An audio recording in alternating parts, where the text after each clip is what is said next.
were diagnosed in your teenage years with Wilson's disease, yeah?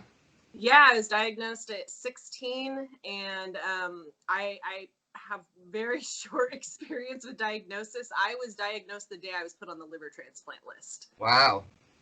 So I was it was the summer before my senior year of high school, and I had just not really been feeling well. Very lethargic, very much like you were when you were at your about 13, 14 years old age. Something seemed wrong, but everyone just thought I was a teenager. Yeah, yeah. Mono had been going around our school, and so my doctor actually diagnosed me with mono without even doing a test. What's mono? Mononucleosis. It's a very common disease in the United States among teenagers. I'm not sure if it's a virus or not. Don't quote me on that, because it hasn't been a reference in my life for at least 10 years. But it's just a very common disease that goes around schools. Kids get it, they're sick for a few weeks and go back. And because it had been so common at my school, my doctor just said, I'm certain that's what you have. You're going to be sick for a while and you'll get better. And so I was sick just the whole summer before my senior year of high school. And actually the day I had my senior photos taken, I had to cut it short. I felt so tired and so sick, and my mom took me home, and I got severe stomach pain that day. Yeah. I couldn't deal with the pain. By the next morning, we went to the emergency room that was just down the street from our house, and I didn't go home until I had a new liver. So I was walking, talking just like this, and within 24 hours, I couldn't walk. I couldn't talk normally. I was swollen. I went into hospital at about 140 pounds, and a week later I was 185 just from water retention. Yeah.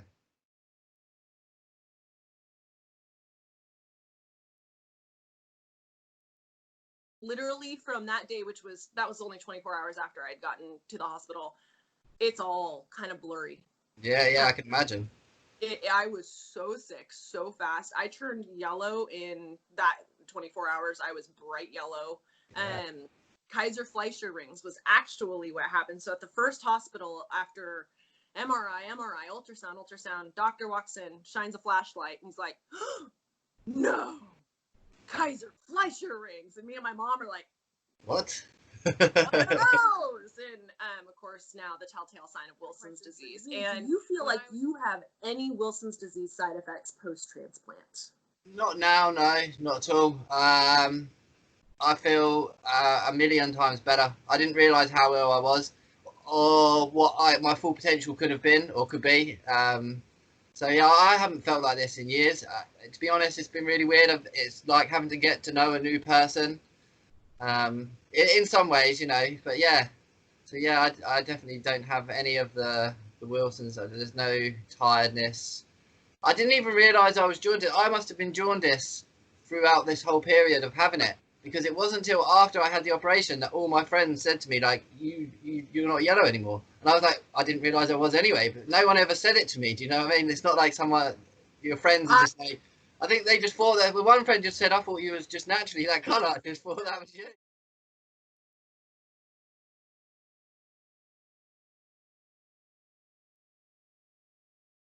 I've graduated college, I've gotten married, I've traveled several places, very fun.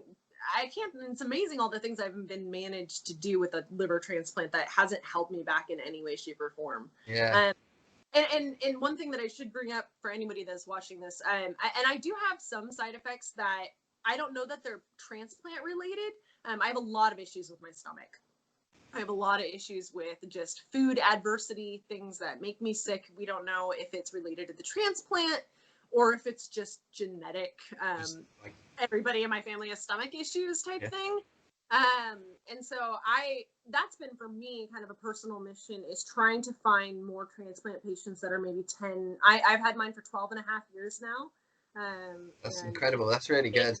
Yeah, and the liver's doing great. I love to say my liver's perfect. The rest of me is a little iffy. But my liver is doing absolutely perfect. I'm so blessed. And I know nothing about my organ donor. I wrote them a letter after I graduated high school to the family to thank them. But otherwise, I just know that I was blessed that they made the decision to say yes. And I don't know, is it any different in the UK? Do you know anything about your donor? Yeah, I know the age. He was 22, and like I say, he was male. And we have the option to send a letter. So you send a letter to, I'd say, the Yep. hospital, and they're like a middle party. So if the family agree to receive a letter, the hospital can send it on. And then, yeah, I'm going to send a letter. I was going to wait until I was a year down the line. That was my plan.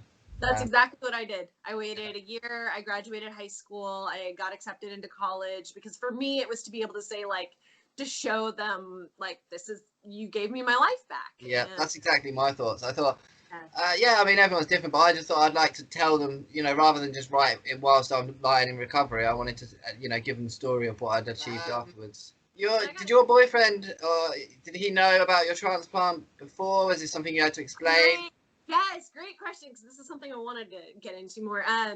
So I met my boyfriend. This is such a funny story. We were working at a Renaissance fair. Yeah. He was a knight in shining armor, literally. So everybody in the cast knew about my liver transplant. So whether he knew about it when I met him, I wasn't really sure. But from day one, he wasn't. I remember telling him, and he was just like, "Uh-huh," and just eating his dinner. And he was like, "And what else about you?" And I was just like, "I'm in love." And I would wear a sports bra walking around after you wore a 100-pound dress all day in the heat, and my scar, and he would always just be like, "Brad, you're beautiful." And it's what made me fall in love with him. Yeah, The thing that we've talked about a lot in 6 years is whether or not we want to have kids. Especially after my niece was born, because she is the cutest thing in the whole world.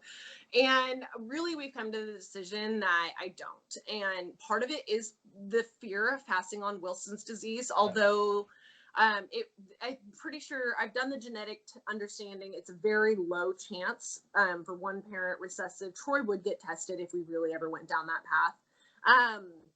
And for us, it's a decision of just my health had to come first. I still end up in the hospital several times a year, very, very sick, unable to keep fluids down for days at a time. And I can't put a child in that position. I don't want to. Now, not to say if I ended up with a child, we're beyond excited about that, and we'll make everything happen. You're still very young. So yeah, I'm 30 this time ahead. And we've also talked about down the line when we're much more established, adopting older children or being a foster family type situation. Yeah. For us right now, though, we're very, very happy with fur children. So weirdly,